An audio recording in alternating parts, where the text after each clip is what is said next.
Good morning, my blessed audience and my viewers. From the desk of High Priestess today, Most High Priestess, all my blessings reach your threshold today.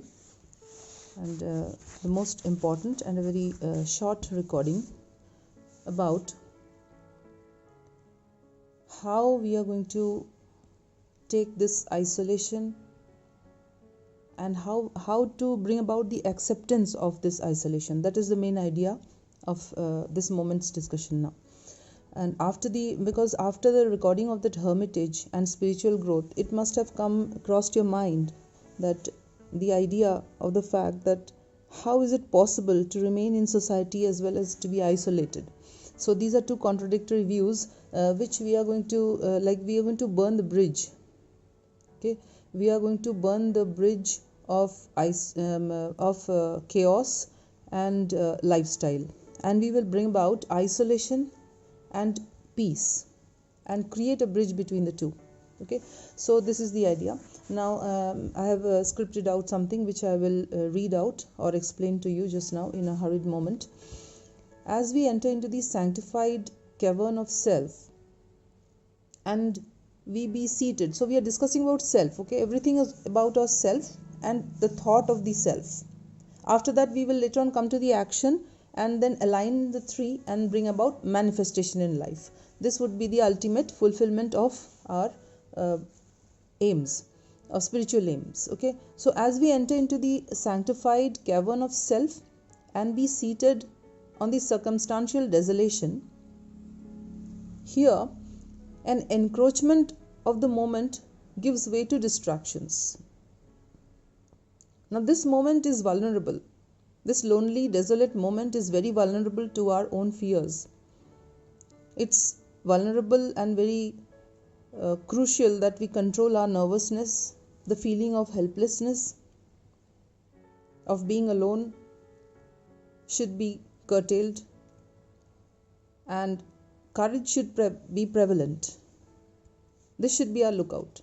The question that poses here at this moment is how we can live alone. Man is a social animal, but humans are divine beings. We must remind ourselves. Okay, so here the self has to decide whether self is going to be a man or a divine being. Based upon the decision of the self, it chooses to be a man.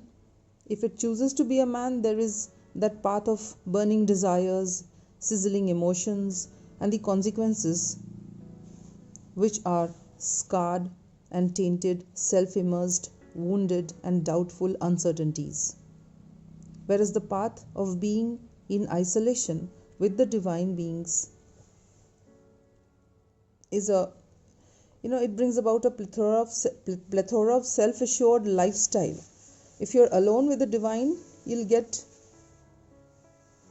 n number of, plethora means several, many hosts of self-assurances in your lifestyle will be attained by you gradually, wherein every moment the self will find a rational and a joyful cause to believe that the divine is with the self.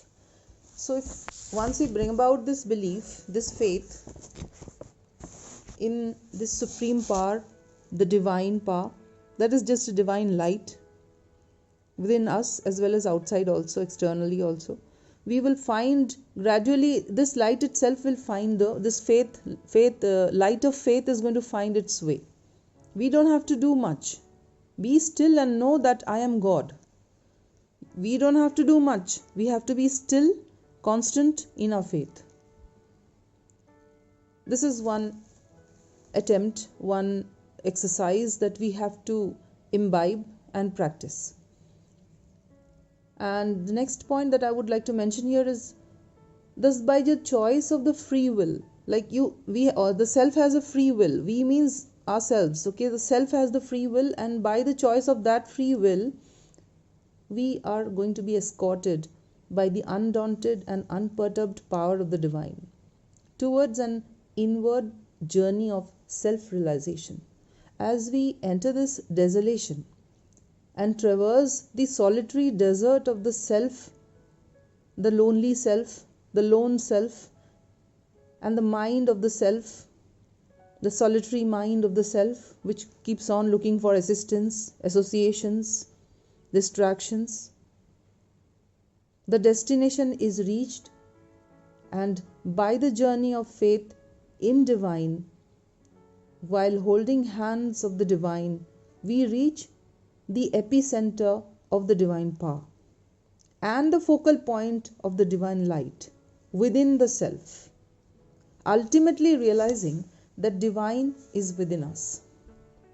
So externally, first we hold the hands of the divine, and then we turn inwards.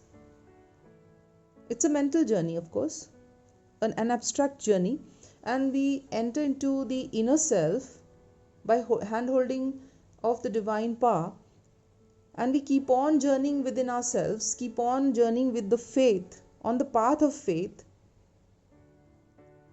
keeping away the traffic of emotions, fears, distractions.